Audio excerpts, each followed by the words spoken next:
they're doing a great job. Well, coming back on the mentoring, I really would like to know, I know there's some great things are happening in the Sioux Falls, Yankton area here. Great things are happening out in Rapid City, Sturgis, Spearfish, from the mentoring aspect. What about the communities, say, Pierre, Aberdeen, Watertown, Hot Springs? What can they do to help mentor their young referees? Well, the core to a good referee program in any small community is to have a referee coordinator, somebody who has some experience in the game, and preferably some experience in dealing with officials, who has an interest in recruiting and training, basically. And for the small community, I'll use Huron as an example. There used to be a very good population of officials in Huron when they had Huron College, but when Huron College left, and they lost their soccer program there, and it just kind of dwindled down to the point where we didn't have any officials left in Huron. And Paul Weber from Alpena contacted Tom Hilsendigger, and he said, we want to get a referee program back up to speed in Huron. What do we do? And so Paul came and took the referee assigner course, and basically they're building their referee program from the ground up. I don't think Paul had any experience in soccer whatsoever. Wow. But now he's got his son officiating, and he does a nice job. I've watched his son officiate. And he contacted me a couple weeks ago, and he said, what can I do to get my son into Sioux Falls to work some adult league games? Great. And that's one of the things that Jennifer Slater-Unruh, the president of the adult board, did here a few years ago. Most of the adult co-ed games in Sioux Falls at that time had one official. And she said, I want to get youth referees on board. I want to get them calling offside and get them experienced working on these games so that they get comfortable doing these games, and maybe I'll get some of them back, as they grow older. And so for all the co-ed league games in Sioux Falls, at least for the last 2 years that I've been assigning, maybe 3 years, we've got an awful lot of 13, 14, 15-year-old kids who are youth referees for Dakota Lions, and they're working lines on adult league games. And one of the Dobson boys, Trace, I believe he was 13, he came and took the grade 7 course this winter because U.S. Soccer requires that all officials working adult league games need to be grade 7. And in front of the class I said, Trace, so tell me what it's like working a U12 game now that you work lines on an adult league game. He said, there's nothing to it. Yeah.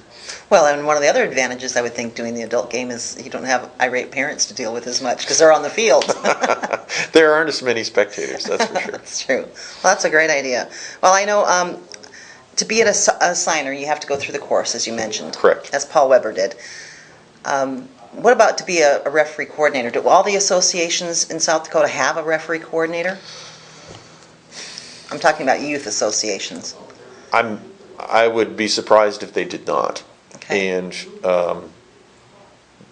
that's basically the person who's responsible for contacting their district representative from the state referee committee and saying, hey, we want to have a class. And it used to be we would have an instructor drive in or use a local instructor, and the process now will be, well, what kind of class do you want to have? And then we'll get it set up on the website, and it's like, do you want to have it online classroom only, but the referees will still need to go and register online. But the referee coordinator in that community will be responsible for saying, hey, we want to get some instruction. Okay. There's an awful lot of small towns in South Dakota that still have recreational soccer, and they don't have registered referees. And I don't want to use names specifically, but I know there's a number of them out in central and northeastern South Dakota. And of course, we prefer that all the referees were registered, because then you get the benefits of the insurance and, yes, and the training and that sort of thing. But it is a matter of cost. Mm-hmm. And for a small fledgling association that doesn't have money for fancy uniforms and shoes and stuff like that, for them to pay money for registration for referees, we understand that that's an extreme cost to get started up. So we have funds available to help struggling associations, and if there's anybody out there that wants some referee training, we'd be happy to discuss with them ways that we can get creative and get somebody out there to help them. I've heard of programs out on the Native American reservations, Pine Ridge and Rosebud, that have had startup programs. I have not heard where those went, and it was my hope at some point that somebody would be getting a hold of us and saying, hey, we want to put on a referee class in Pine Ridge.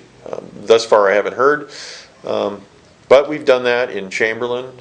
One of our top young referees in the state, Owen Whitty from Wesleyan Springs, was a kid who started coming and going to classes in Mitchell, and then he started coming over to Sioux Falls, and he's got classmates and friends from all the little towns around there, and they've got a core of youth referees.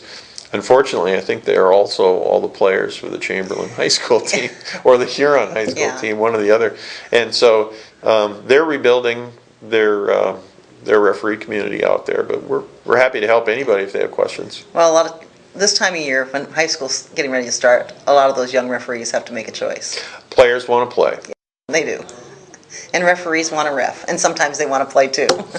Yes. Well, guys, is there anything that we've missed? I really appreciate you taking time with us to share a little more information about what's happening with referees. I know we've had referees from South Dakota. We've covered that, doing national events, ECNL events, a lot more opportunities. Nancy Saunders from Yankton was an assessor on, I think it was the U19 girls final at USU Soccer Championships. And I think that the most important thing that people understand about our referee development program is that we haven't lost touch with our grassroots, but our mission statement also includes giving our top referees the opportunity to excel there also.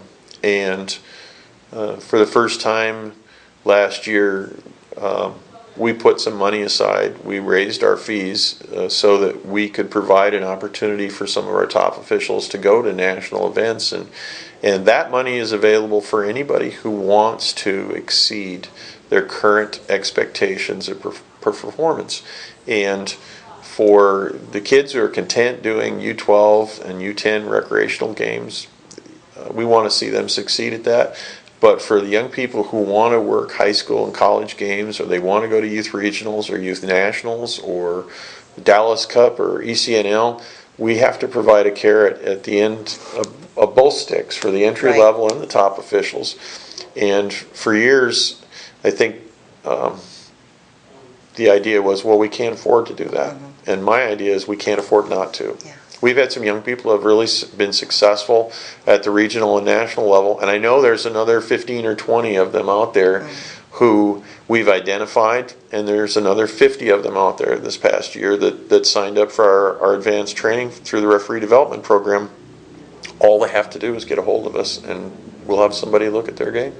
Well, and I would think that in the referee world, it would be very similar to the players' world, that we have the same issues between the elite player and the player that just simply wants to play rec. And I think we're doing a great job of identifying and giving support to the elite player, but we can't forget the base of the pyramid of any youth sport, and that's the recreational player. Absolutely. And if there's some ideas that you have for us at Soccer 605, because there may be that kid or that parent who has been reffing rec games and only wants to ref rec games to help grow their own, that are doing a great job. How do we do a better job of recognizing them and getting them exposure and appreciation? Because a lot of parents that may want to ref, or young kids that may want to ref, may not want to pursue it as a career, but they would appreciate being appreciated. I use myself as an example a lot of times because 90% of everything that I've learned is from mistakes that I've made or what other people have made and I've observed. And the best thing I did for my referee career early on was I found somebody to mentor me. And I think of several people as mentors, but the guy I most look up to is G.K. Rhodes of Omaha. And the former SRA, Jackie Hemingway, she brought G.K. up for a number of tournaments, up here in Sioux Falls State Recreational Tournament and the old Dakota Gold Tournament. And he was very adept at pointing out my mistakes to me. And sometimes it hurt because sometimes information that you receive isn't necessarily what you want to hear. And sometimes in life, the thing that you most need to hear is something that you don't want to necessarily hear, but you need to hear it. And the reason I tell this story is in your community, there's somebody who has been an official. And they've had some experience that they have that they can share with you. And I had somebody like that in Yankton, and I know there's lots of people like that in Rapid City and Sioux Falls and Pierre. But if there's somebody who's thinking about officiating or is an official and they don't know what to do with their referee career, then they should talk to somebody and find out if there's somebody who knows more than they do, and have them watch their game and say, well, you did good with this, but try this next time. And just a little bit of information sometimes makes the entire difference. And I think we have some very good people in South Dakota that are involved with soccer. It's a small state, and our soccer community is even smaller. And I started out as a coach, and when I took my first coaching license, you had to take the referee test as part of it. And I learned how much I didn't know. And anything that your community is offering as far as coaching certification or referee certification, where you actually learn the rules of the sport that your child is playing in or that you're playing in, is a way to get into officiating, because you look at those rules or laws of the game, as the case may be, and you find out, under what circumstances you can be offside, or can you score a goal directly off first touch on a goal kick, corner kick, throw in, that sort of thing. And if you don't know those things, there's an awful lot of people that are out watching games and they're screaming and yelling at the adults or the youth doing the game, but do they really know the laws of the game? And there are an awful lot of opportunities to take classes and learn how to be an official or being a better official. And if somebody has an interest in doing that, they should get a hold of one of the 17 members of the State Referee Committee. Okay, well, we'll be sure and include a link to the site so they can get your contact information. We have our own website. It's SouthDakotaSoccerReferees.com. We have a Facebook page. And of course, whenever I submit my quarterly report to the State Youth Board, I always say, if anyone has any questions or concerns, please contact me. Yeah, well, you've always been accessible for us to answer any questions we have, and we really appreciate that, Guy. It's my phone's going crazy over there. We'll just ignore it. We want to make sure and let people know out there that if you know of a young referee that could use some additional recognition and help in moving forward, get in touch with us at Soccer 605 or Guy and let us know about the referee, because we want to know about him. And if you have a referee that's been doing rec games only and they've been a rock that you can rely on for every game, we want to know about them as well, because as you know, at Soccer 605 we love our referees too, and we love to watch you ref. Thanks a lot for joining us, folks. Thanks, Guy, and thanks DASC for giving us the space. Keep watching, because you are Soccer 605.